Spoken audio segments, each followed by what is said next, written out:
देखो, पिछली क्लास में हम लोगों ने स्टार्ट किया था, टॉपिक जो था वो था हमारा आहरण का ब्याज, जिसमें मैंने आप लोगों को बताया था कि आहरण का ब्याज का जो नॉर्मल फॉर्मूला होता है आपको बस वही याद रखना है, यानी आई बराबर पी आर एन, आपको यही फॉर्मूला याद रखना है।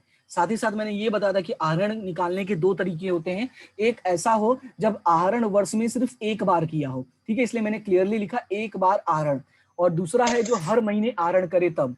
तो आज हमें सीखना है कि जब हर महीने आहरण किया हो तो ऐसे समय में हमें कैसे क्वेश्चन को सॉल्व करना होता है। बाकी टॉपिक हम लोगों ने कल की क्लास में देख लिया था। तो स्टार्ट करते हैं, हमारा हर महीने आहरण जब किया हो तो इसको कैसे सॉल्व करते हैं। तो यहाँ पे देखो, इसको मैं थोड़ा मिटा के यहाँ पे और दूर लिखता हूँ।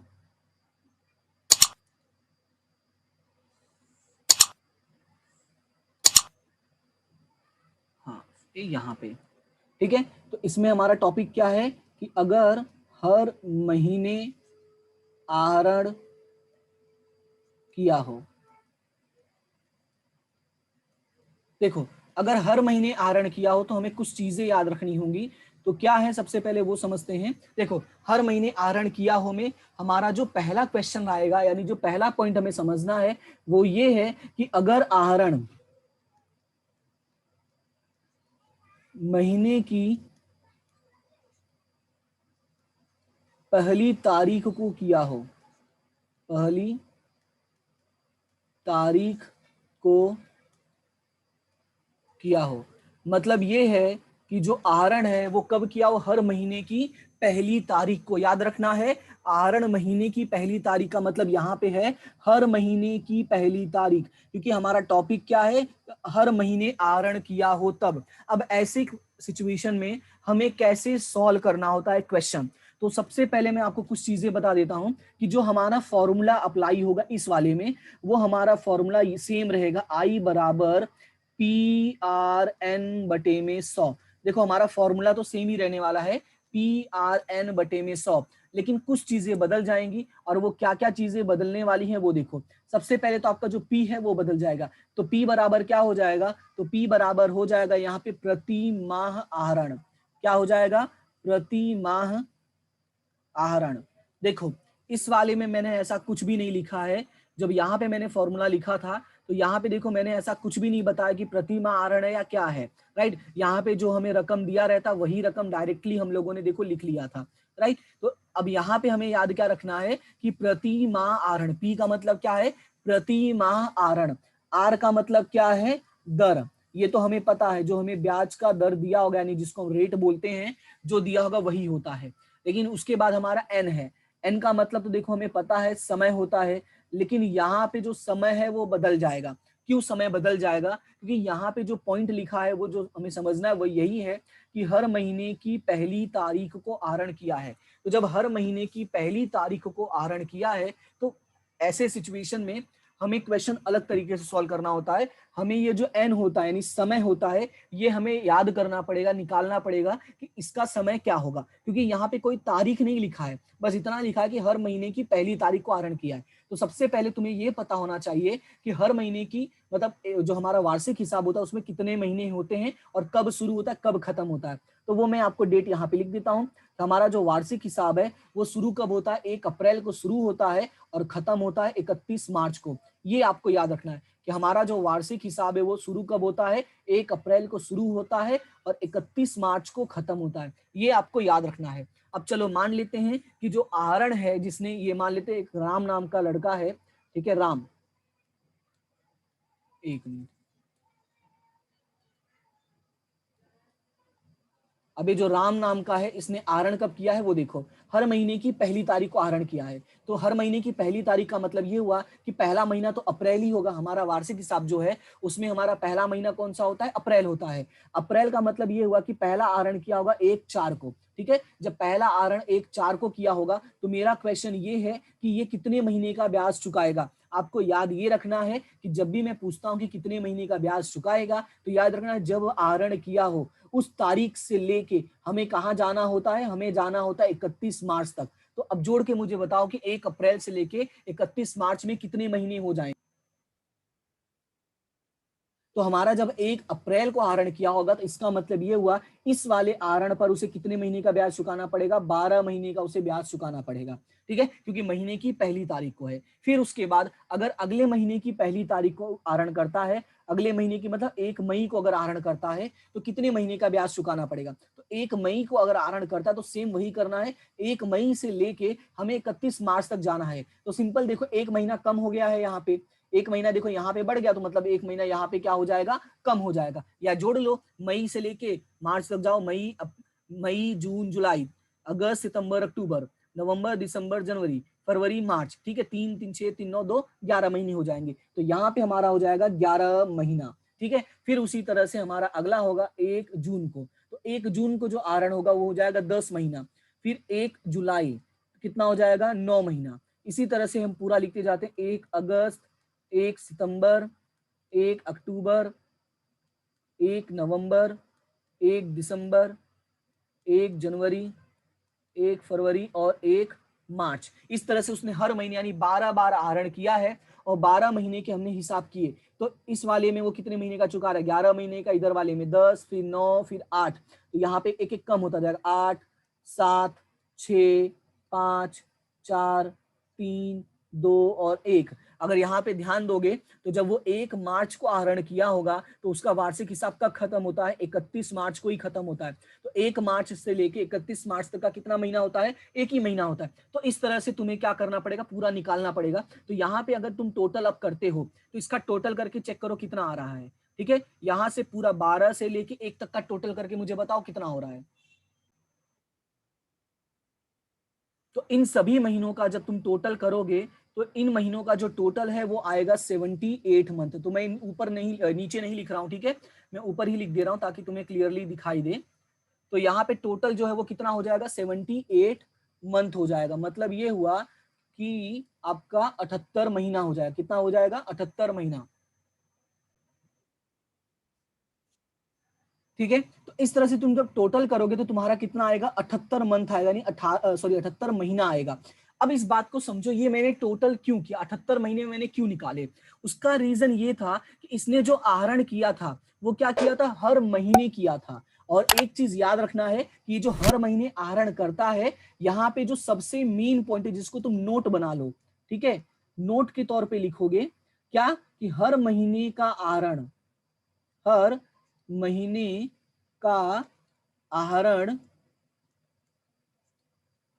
समान है।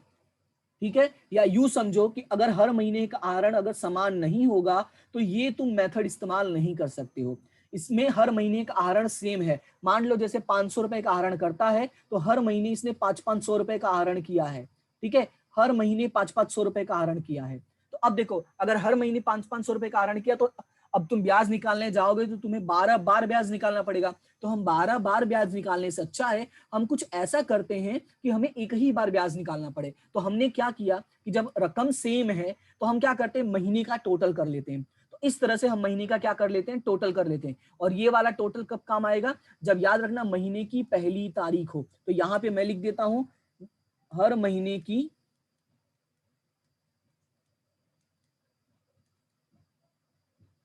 पहली तारीख।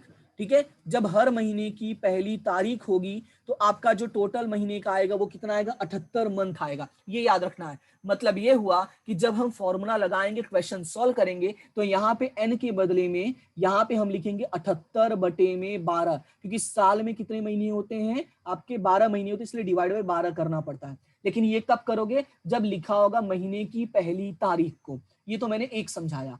एक हमारा आता है जब महीने के अंत में किया हो, ये है महीने की पहली तारीख। अब एक आएगा जब आपका हर महीने के अंत में किया हो। तो सेम ही तरीके से करना होता है, फिर भी मैं यहाँ पे आपको लिख के दिखाता हूं। सबसे पहले हेडिंग देते हैं हमारा नंबर 2, हर महीने के अंत में। ये याद रखना, हर महीने के अंत में आहरण किया हो। अब हर महीने के अंत में अगर आहरण करता है, सबसे पहले तुम्हें यह पता होना चाहिए कि हमारा वार्षिक हिसाब शुरू कब होता है। तो हमारा जो वार्षिक हिसाब है वो शुरू होता है 1 अप्रैल से और खत्म होता है 31 मार्च को। ये दिमाग में रखना हर बार जरूरी है कि 1 अप्रैल से शुरू होता है, 31 मार्च को खत्म होता है। तो अब हमें करना क्या है, हमें ये देखना है कि अगर इसने आहरण किया है तो इसने पहला आहरण कब किया होगा। तो 1 अप्रैल को तो किया नहीं होगा, क्योंकि क्या बोला, हर महीने के अंत में बोला है। तो अगर हर महीने के अंत में बोला है तो अप्रैल का अंत वाला तारीख कौन सा होता है, तो 30 अप्रैल होता है। यानी जो पहला आहरण होगा वो कब हो जाएगा, 30 अप्रैल हो जाएगा। तो 30 अप्रैल से लेके 31 मार्च तक जोड़ो तो कितने महीने होते हैं बताओ। ठीक है, हमें क्या करना है, सेम वही करना है, 30 अप्रैल से लेके 31 मार्च तक का देखना है कि कितने महीने हो रहे हैं। हाँ, तो इसका मतलब ये हुआ कि ये कितने महीने हो जाएंगे, इसमें 11 महीने हो जाएंगे। यानी अगर 30 अप्रैल को आहरण करता है तो आपको 11 महीने का ब्याज चुकाना पड़ेगा। अब सेम उसी तरह से अगला महीना कौन सा था, मई का, लेकिन मई की अंतिम तारीख होती है 31 मई, तो मई वाला करोगे तो ये 10 हो जाएगा। फिर उसके बाद जून, फिर आपका जुलाई, फिर अगस्त, सितंबर, अक्टूबर, नवंबर, दिसंबर,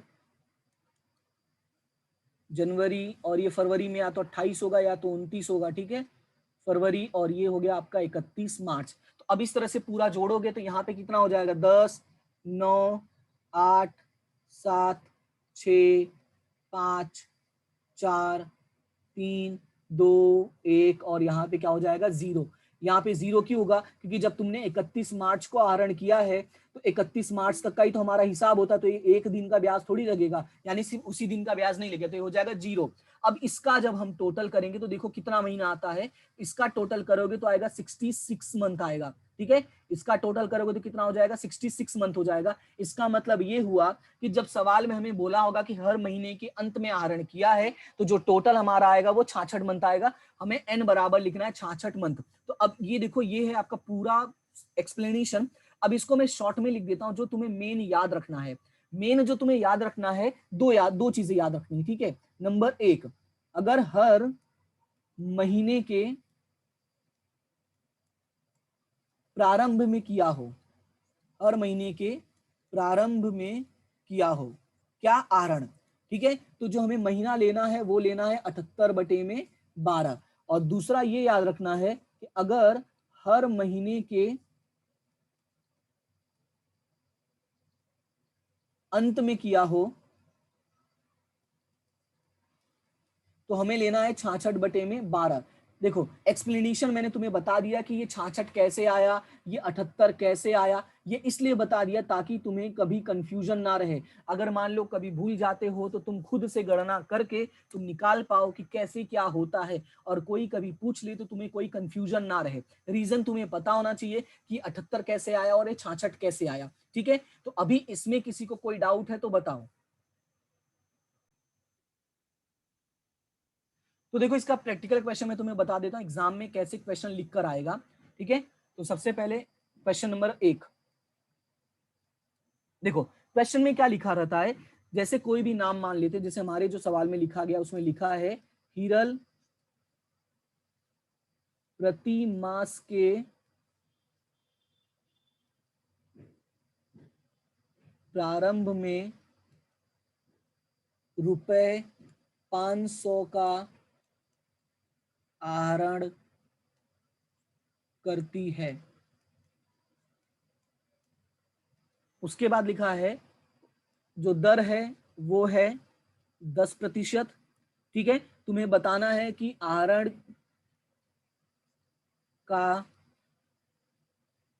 ब्याज कितना होगा, प्लस ये बताना है कि कुल आहरण कितना होगा। दो चीजें तुम्हें इस सवाल में बतानी है, एक आहरण का ब्याज, दूसरा एक कुल आहरण। देखो, ये सवाल का जो पहला लाइन है वो मैंने पूरा लिखा है, बाकी मैंने शॉर्ट में लिखा। उसका रीजन ये है कि हमें पहला ही लाइन जो है वो मेन समझना होता है। देखो, जब भी तुम सवाल सॉल्व करोगे तो क्या क्या ढूंढोगे वो समझो। सवाल में देखो 3 चीजें हमें ढूंढनी है। क्या ढूंढना है, हमारा जो फॉर्मूला था आई बराबर क्या होता है, PRN/100, ये हमारा फॉर्मूला होता है। अब इसमें देखो हमें ढूंढना क्या है, सबसे पहले हमें ढूंढना है P बराबर। याद रखना हमें क्या ढूंढना है, P बराबर। यहाँ पे P बराबर ढूंढना है हर महीने की रकम। नहीं, हर महीने नहीं लिखते हैं हम, यहाँ लिखते हैं प्रति माह की रकम। क्या ढूंढोगे, प्रति माह की रकम।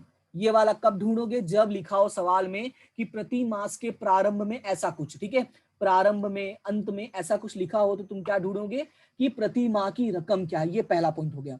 दूसरा आर, आर का मतलब हो जाएगा दर, और तीसरा है हमारा एन, एन का मतलब हो जाएगा समय। अब ये समय डिसाइड कैसे करोगे, तो समय डिसाइड करने का रीजन जो होगा वो आपके सवाल में ही छुपा होगा। मतलब सवाल में लिखा होगा कि आहरण कब किया है, जैसे यहाँ पे देखो लिखा है कि आहरण कब किया है, प्रारंभ में किया है। और यहाँ पे मैंने आपको लिखवाया है कि दो चीजें याद रखनी है, एक तो आपका होगा प्रारंभ में और एक तो होगा आपका अंत में। प्रारंभ में दिया हो तो समय हो जाएगा 78/12 और अंत दिया हो तो हो जाएगा 66/12। यानी समय बराबर यहाँ पे कितना हो जाएगा 66/12। और दर कितना दिया है, दर दिया है 10%। और प्रति माह की रकम कितना दिया हुआ है 500 रुपए।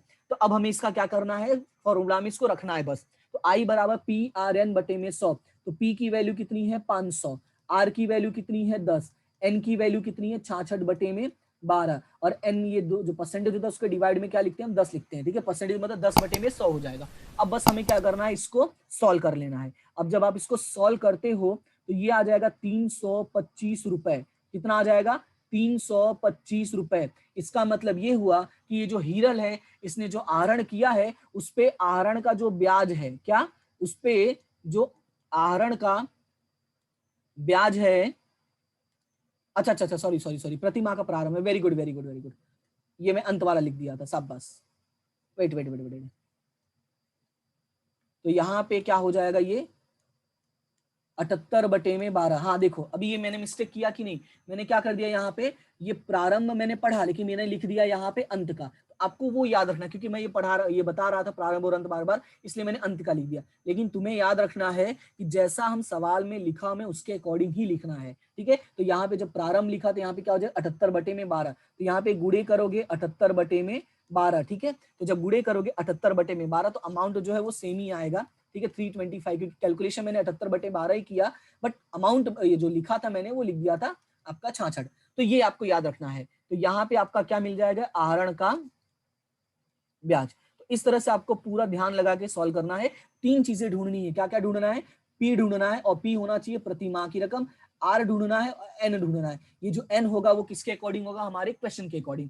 तो देखो अब सवाल जो था, सवाल में हमें पूछा था आहरण का ब्याज, तो हमने आहरण का ब्याज निकाल लिया। अब हमें एक और चीज पूछा है, कुल आहरण पूछा है। क्या पूछा है, कुल आहरण। तो अब सवाल ये कि सर कुल आहरण कैसे निकलेगा। तो देखो अगर हर महीने, अगर हर महीने इसने 500 का आहरण किया है, साल भर में कितने महीने होते हैं, तो साल भर में होते हैं 12 महीने। तो गुड़े अगर मैं 12 कर दूंगा तो ये हो जाएगा 6000। इसका मतलब क्या हुआ, कुल आहरण कितना निकल जाएगा, कुल आहरण आपका कितना हो जाएगा 6000 रुपये हो जाएगा सीधा, 500 गुड़े 12। तो ये आपका कुल आहरण कितना हो जाएगा, ये हो जाएगा आपका 6000 रुपए। तो ये क्वेश्चन सभी को समझ में आया। सबसे पहला काम क्या करोगे, हमेशा सवाल पढ़ोगे। तो हम सवाल सबसे पहले पढ़ते हैं और समझते हैं सवाल में क्या लिखा है। एक साझेदार पीढ़ी में से प्रति माह के अंत में, देखो यहां अगर ध्यान दोगे तो लिखा है प्रति माह के अंत में, यानी जो हमने पढ़ा है उसी के नियम के अनुसार है कि हर महीने आहरण किया हो। लेकिन हर महीने आहरण सही है, पर कौन सा वाला है, तो प्रति माह के अंत में है, ये मेन है, आपको याद रखना है। एक समान आहरण करता है, क्लियर है। वर्ष के अंत में कुल आहरण 12,000 का है। अब अगर ध्यान दोगे तो सवाल में जो हमें इंफॉर्मेशन दिया है वो क्या दिया है कि वर्ष के अंत में कुल आहरण कितना, कुल आहरण कितने का है 12,000 का है। तो हमें बोला है आहरण का ब्याज निकालो और हमें दर दिया हुआ है। अब देखो हमारा जो फॉर्मूला है, पहले तुम फॉर्मूला को लिख लिया करो। तो हमारा फॉर्मूला क्या है, तो फॉर्मूला है आई बराबर PRN/100। अब एक एक करके चीजें ढूंढते हैं। सबसे पहले तो P बराबर हमारा क्या होता है, मैंने आपको बताया कि हर महीने की रकम हमें क्या लेनी होती है, हर महीने की रकम, या हमें लेनी होती है प्रति माह की रकम, ठीक है। हमें यहाँ पे क्या लेना होता है, प्रति माह की रकम। अब मेरा सवाल ये है, क्या हमें सवाल में प्रति माह की रकम दिया हुआ है या नहीं। अगर यहाँ पे पढ़ते हो तुम तो यहाँ पे क्या लिखा है कि कुल आहरण 12,000 का, देखो पूरी लाइन पढ़ो, वर्ष के अंत में कुल आहरण 12,000 का है। तो आपको क्या दिया है कि साल भर में इसने कुल कितने का आहरण किया वो टोटल दिया है। क्या दिया है, साल भर में कुल कितना आहरण किया, देखो साफ साफ लिखा है, वर्ष के अंत में कुल आहरण लिखा है। कुल आहरण का मतलब पूरे साल भर का टोटल दिया है, और हमें चाहिए होता है प्रति माह की रकम। देखो इसीलिए मैंने फॉर्मूले में ऊपर लिखवाया है, ताकि तुम्हें ये याद रहे कि हमारा जो P बराबर क्या है, प्रति माह की रकम है। याद रखना है, हमें क्या लेना होता है, प्रति माह की रकम लेना होता है, ना कि हमें टोटल लेना होता है। ओके, तो यहाँ पे जो प्रति माह की रकम दिया हुआ है वो हमें ढूंढना पड़ेगा। अगर सवाल में नहीं दिया दिया है तो अच्छी बात है। तो कैसे ढूंढोगे, देखो साल भर का आहरण कितना है, 12,000 रुपए, ये साल भर का है, और एक साल में कितने महीने होते हैं, 12 महीने होते हैं। तो हम क्या करते हैं, 12,000 डिवाइड बाय 12 करते हैं। जब तुम 12,000 डिवाइड बाय 12 करोगे तो अमाउंट जो है वो कितना आ जाएगा, वो अमाउंट हो जाएगा 1,000 रुपए। कितना हो जाएगा, 1,000 रुपए। अब हमें मिल गया P बराबर।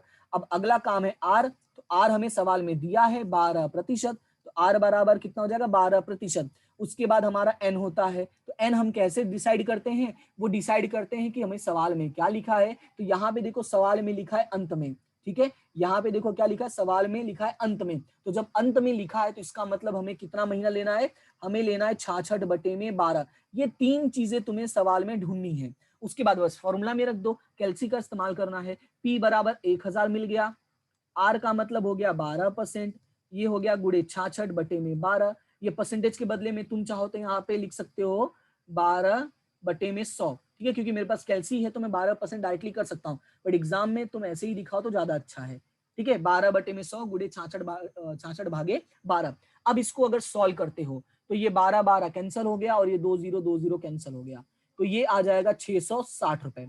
ये थोड़ा कैलकुलेशन आसान था इसलिए बिना कैल्सी के भी हो गया।